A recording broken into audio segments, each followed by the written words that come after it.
Hi hello నమస్తే అందరికీ.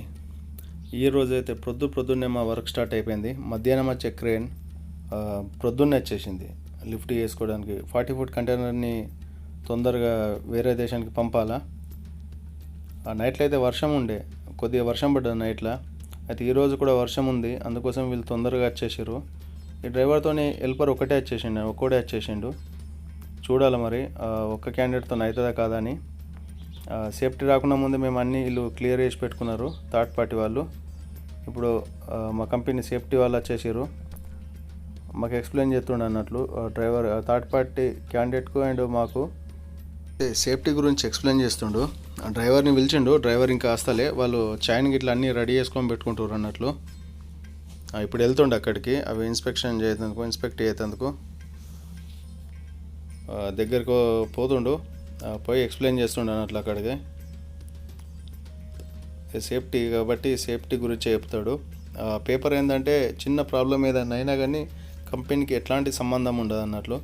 అదంతా థర్డ్ పార్టీకి సంబంధించింది. ఏదైనా యాక్సిడెంట్ చిన్నగా ఏదైనా అయినా కానీ రెస్పాన్సిబిలిటీ థర్డ్ పార్టీ వాళ్ళదే, మా కంపెనీకి ఎట్లాంటి అది ఉండదు. ఇక్కడ లీడర్ పెట్టినాం, ఇక్కడ సైడ్ నుంచి ఆయన పైకెక్కి వెళ్ళిపోయిండు. అయితే వాళ్ళకి ఏంటంటే లీడర్ యూజ్ చేయరు, ఆ స్లింగ్ పట్టుకొని పైకెక్కి ఎత్తారు అన్నట్లు. కంటైనర్ ఆనే ఉంది, దగ్గర ఉంది కాబట్టి. కానీ మా కంపెనీ వాళ్ళు ఒప్పుకోలే, ఖచ్చితంగా లీడర్ యూజ్ చేయాలని చెప్పిండు. పోయి అక్కడ అడ్జస్ట్ పెట్టేసి లేపుతుండు కొద్ది స్లోగా. ఎందుకంటే రెండు సైడ్ల కంటైనర్లు ఉన్నాయి, టైట్గా ఉంటుంది అన్నట్లు, ఇరుక్కపోయినట్లు. కొద్దిగా పైకి వచ్చేసిందంటే ఫ్రీగా స్లింగ్ అవుతుంది ఎక్కడికంటే అక్కడికి. పైకి వచ్చేసింది కాబట్టి ఇప్పుడు బండి పైన పెడతాడు. అది దానికి రోబు కట్టి వేస్ట్ అయిపోయింది, బెల్ట్ కట్టి. ఖచ్చితంగా ఇద్దరు క్యాండిడేట్లు ఉంటే ఒక క్యాండిడేట్ హోల్డ్ చేస్తాడు అన్నట్లు. ఒకటే క్యాండిడేట్ ఉన్నాడు కాబట్టి ఓన్లీ సిగ్నల్ ఇస్తుండు. అది కట్టేసి కూడా ఫాయిదా లేదు. అది ఇక్కడికైతే ఈ డ్రైవర్ కూడా ఇక్కడ సైడ్ పార్క్ చేసిన అయిపోతుండే, మరీ లోపలికి ఎక్కడ పార్క్ చేసిండు. అక్కడ షెడ్ ఉంది, కేబుల్ షెడ్. చూడాలి ఇప్పుడు కరెక్ట్గా పెడతారు కదా. ఆ స్లింగ్ చేసి దాన్ని తిప్పాలా. డోరు ఎప్పుడైనా బ్యాక్ సైడ్ పెడతారు, ఫ్రంట్ సైడ్ పెట్టారు కంటైనర్ది. ఎప్పుడైనా ఓపెన్ చేయడానికి కానీ ఇంకా ఏదైనా జీపీఎస్కి సంబంధించిన కడతారు అన్నట్లు. స్లింగ్ చేస్తుండు, స్లోగా తిరిగిపోతుంది కాబట్టి. అదే ఎవరైనా బెల్ట్ పట్టుకుంటే ఈజీగా లేపేటప్పుడే అటు గుంజేస్తే అది కరెక్ట్ సెట్ అవుతుండే. తిరిగిపోయింది, ఇప్పుడు పట్టేసిండు క్యాండిడేట్. స్లోగా ఫస్ట్ అటు బ్యాక్ సైడ్ సెట్ చేసిన తర్వాత ఫ్రంట్ సైడ్ అది చేస్తారు. మేము కూడా పోవాల్సి వస్తుంది అనుకుంటున్నా, చూడాలా.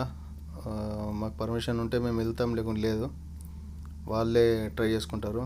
డ్రైవర్ చెప్తుండు నేను వెళ్తాను, ఈయన పాకిస్తాన్ డ్రైవర్, తను వెళ్తుండు. ఇప్పుడు బ్యాక్ సైడ్ కరెక్ట్ కూర్చుందంటే ఫ్రంట్ సైడ్ ఈజీగా అయిపోతుంది. ఎందుకంటే ఫ్రంట్ ఫస్ట్ కూర్చుంటే బ్యాక్ సైడ్ తిరిగిపోతుంది కాబట్టి బ్యాక్ సైడే ఫస్ట్ కూర్చుంటుంది కరెక్ట్గా. ఇతను సిగ్నల్ ఇచ్చుకుంటూ వెళ్తుండే అన్నట్లు ఆ క్యాండిడేట్కి. ఇంకా కొద్దిగా ఉంది, కరెక్ట్ సెట్ అయింది. కొద్దిగా అటు తిరిగిపోతుంది, క్యాండిడేట్ గుంజుతుండు. కూర్చుంది ఇప్పుడు, అది కరెక్ట్ కూర్చుంది. కథం 4 లాకులు ఉంటాయి, ఫ్రంట్ 2 బ్యాక్ సైడ్ 2 లాకులు పెట్టేస్తే అయిపోతుంది. ఎక్కడ సైడ్ వెళ్తుండే. ఇప్పుడు లీడర్ వేసినాం, ఇక్కడ పైకి ఎక్కి అవి తీసేస్తాడు 4 ఉక్కులు.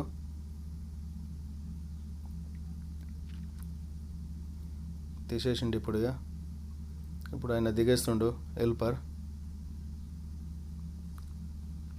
అట్లా ఇప్పుడు కంటైనర్ పేపర్ కోసం వెయిటింగ్. ఇప్పుడు థర్డ్ పార్టీకి సంబంధించిన క్యాండిడేట్ ఇతనే, ఇక్కడ ఉండు కదా ఇతనే, ఆయన చెప్తుండు లొకేషన్ ఇక్కడికి తీసుకుపోవాలనేది. ఆయన ఇప్పుడు లోడ్ చేసిన వెంటనే క్యాంప్ బయట ఉండాలి, క్యాంప్లో పార్క్ చేసి కూడా అలా ఉండదు. చక్కగా గేట్ బయటకు వెళ్తారు. అయిపోయింది క్రేన్ది. ఈ క్రేన్ వచ్చేసి 2020 or 22 మోడల్, కొత్త క్రేను, మేడ్ ఇన్ చైనా. ఇక వీళ్ళ చైనీస్ కంపెనీ కాబట్టి వీళ్ళకు వాళ్ళ కంపెనీ అంటే ఇంకా ఎక్కువ అది ఉంటుంది.